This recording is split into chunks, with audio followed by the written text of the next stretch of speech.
छत्तीसगढ़ के उद्योग और श्रम मंत्री लखनलाल देवांगन ने आज प्रदेश के 66,000 से अधिक श्रमवीरों और उनके परिवार को सरकार की बड़ी सौगात दी। मंत्री लखनलाल देवांगन ने अपने निवास कार्यालय से 30 से अधिक योजनाओं के तहत श्रमवीरों को 48 करोड़ 82 लाख रुपए की सहायता राशि जारी की। ये पूरा कार्यक्रम शंकर नगर स्थित निवास कार्यालय में किया गया। इसी के साथ 27वां अन्नपूर्णा दाल भात केंद्र का भी श्रम मंत्री ने शुभारंभ किया। ये दाल भात केंद्र रायगढ़ के तमनार में खोला गया है। इसी के साथ ये दाल भात केंद्र प्रदेश के सभी जिलों में खोला जाएगा, जिसके तहत श्रमिकों को सिर्फ 5 रुपए में भोजन मिलेगा। इसके साथ श्रमिकों के बच्चों श्रम कल्याण मंडल की ओर से कोचिंग दी जाएगी। कि आज एक और 27वां शहीद वीर नारायण श्रम अन्न सहायता केंद्र रायगढ़ में शुरू होने जा रहा है। यह आज का अवसर माननीय मैडम और माननीय मंत्री महोदय ने कहा है, पूरे 33 जिले में यह श्रम अन्न सहायता केंद्र प्रारंभ होगा। हाँ, अनुमति है, चालू करिए। सही जनप्रतिनिधि महोदय से मैं अनुग्रह करता हूँ कि कृपया आए और चालू करिए में सहभागी बने। आदरणीय गोकुलनंद पटनायक जी, आदरणीय अन्य जनप्रतिनिधिगण, मैं सादर आमंत्रित करता हूँ आपको। थैंक यू पाड़ीग्राही जी, आपको बहुत बहुत शुभकामनाएं श्रम अन्न सहायता केंद्र के लिए। आदरणीय श्री एस.एल. जांगड़े अपर श्रम आयुक्त महोदय से मेरा अनुरोध है कि वे आभार प्रदर्शन करें। नहीं पोडियम में हाथ रख दीजिएगा, पोडियम उठा के हाथ रख दीजिएगा।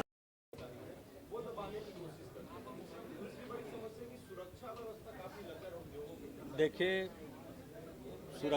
सुरक्षा के लिए लगातार श्रम विभाग के माध्यम से हमारे अधिकारी कर्मचारी नियमित रूप से जांच करते रहते हैं। अनियमितता पाया जाता है तो श्रम न्यायालय में केस दर्ज भी होता है। कई लोगों को न्यायालय में मामला भी चल रहा है और इस तरह से अब व्यवस्थित रहता है। कहीं पर भी पता चलता है तो हम लोग तत्काल कार्रवाई करते हैं और निश्चित तौर पर किसी भी तरह से घटना मत हो, इसके लिए उद्योगपतियों से भी लगातार बातचीत होती रहती है कि सुरक्षा के मापदंड को रखकर अपने मजदूरों को काम कराएं, श्रमिकों को काम कराएं, वहाँ काम करने वाले लोगों हैं।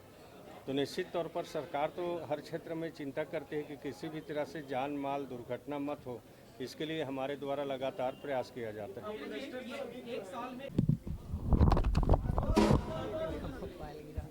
हमारे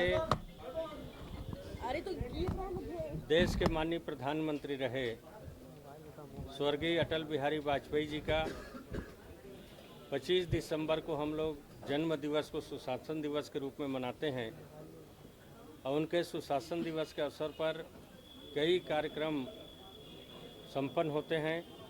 सरकार के माध्यम से भी कार्यक्रम किया जाता है, हमारे भारतीय जनता पार्टी संगठन के माध्यम से भी कार्यक्रम का आयोजन होता है। और आज हमारे श्रमिक भाई बहनों को हम लोगों ने 51 लाख, आज हमारे श्रमिकों को हम लोगों के द्वारा 48 करोड़ 82 लाख रुपया का खाता में उनका सीधा ट्रांसफ़र आप सबकी उपस्थिति में हम लोगों ने किया है। और अभी एक साल के अंतराल में 375 करोड़ रुपया का उनको अलग अलग योजनाओं के माध्यम से लाभान्वित किया गया है, जिसमें हमारे बहनों को बच्चा पैदा होता है तो 20,000 रुपये की सहायता राशि दी जाती है, पढ़ाई के लिए स्कॉलरशिप दी जाती है, उनको काम करने के लिए औजार की व्यवस्था होती है और साइकिल मशीन अलग अलग योजनाओं के माध्यम से 68 प्रकार की योजनाएं संचालित होती है। और सभी योजनाओं का समय सीमा पर कैसे लाभ मिले, इसके लिए हमारा लगातार प्रयास होता है। अभी कुछ ही दिन पहले माननीय मुख्यमंत्री जी की उपस्थिति में 17 सितंबर विश्वकर्मा जयंती जी की भगवान विश्वकर्मा जयंती के अवसर पर भी उनके खाते में ट्रांसफ़र किए थे। अभी कुछ दिन पहले कोरबा में भी श्रमिक सम्मेलन कराए थे, उसमें भी उनके खाते में पैसा ट्रांसफ़र किए और आज रायपुर राजधानी में भी पैसा उनके खाते में ट्रांसफ़र करा रहे हैं। अब इस तरह से अलग अलग योजनाओं के माध्यम से उनको लाभान्वित करने का प्रयास किया जाता है। जैसे हमारे श्रमिक हैं 60 साल से उम्र ज़्यादा होता है तो उनको 1500 रुपया मासिक पेंशन दी जाती है।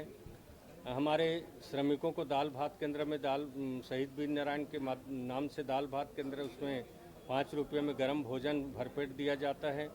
अभी हम लोगों ने एक कर्मकार मंडल के माध्यम से और निर्णय लिया है कि जो हमारे श्रमिक पंजीकृत नहीं रहते, अब ऐसे श्रमिक अगर काम करते दुर्घटना में घटित होता है तो उनको भी 1 लाख रुपया देने को हम लोगों ने अपने बोर्ड में मंजूरी दी है, ताकि उनको भी लाभ मिल सके। क्योंकि पंजीकृत रहते उनको तो लाभ मिलता है, बाकी जो पंजीकृत नहीं रहते और किसी मजदूरी करते करते उनका दुर्घटना होती है तो उनको भी सहायता राशि देने का हम लोगों ने प्रावधान किया है। इस तरह से बहुत सारे योजनाएं संचालित की जा रही है। अभी हमारे श्रम कल्याण मंडल के माध्यम से भी कोचिंग का व्यवस्था भी करने जा रहे हैं और भवन निर्माण मंडल के माध्यम से पहले भी कोचिंग की व्यवस्था की गई है। और इस तरह से हर क्षेत्र में हमारे मजदूर कैसे आगे बढ़ें, श्रमिक कैसे आगे बढ़ें, उनके बच्चे अच्छे से पढ़ लिख कर कैसे एक अच्छे ओहदे पर पहुँचें। हमारा सोच है कि श्रमिक के बच्चे अब श्रमिक नहीं रहेंगे, वो अधिकारी बने। इसके लिए श्रम विभाग लगातार प्रयास किया जा रहा है। कल ये जो बैठक हुई है देश के सभी उद्योगपतियों के साथ, किस तरह से छत्तीसगढ़ के लाभकारी सिद्ध होगा निवेश करने वाले छत्तीसगढ़ पर?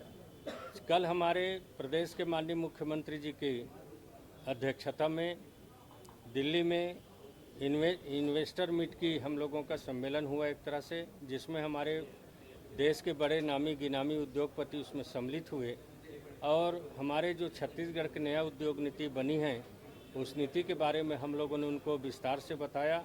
माननीय मुख्यमंत्री जी ने विस्तार से उनके बात को रखा और उद्योगपति काफ़ी प्रसन्नित हैं कि छत्तीसगढ़ में एक अच्छा उद्योग नीति बना है।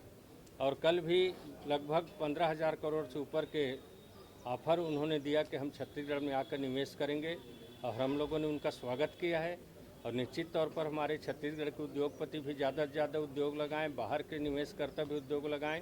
और हमारा खास करके मकसद है कि उद्योग के माध्यम से हमारे नौजवान पढ़े लिखे जो साथी हैं, बेरोजगार भाई बहन हैं, उनको कैसे रोजगार उपलब्ध हो, इसके लिए छत्तीसगढ़ की सरकार काम कर रही।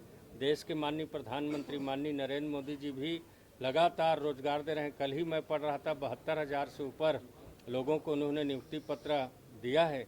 और इस तरह से लगातार रोजगार कैसे उपलब्ध हो, इसके लिए भारतीय जनता पार्टी की सरकार काम कर रही है।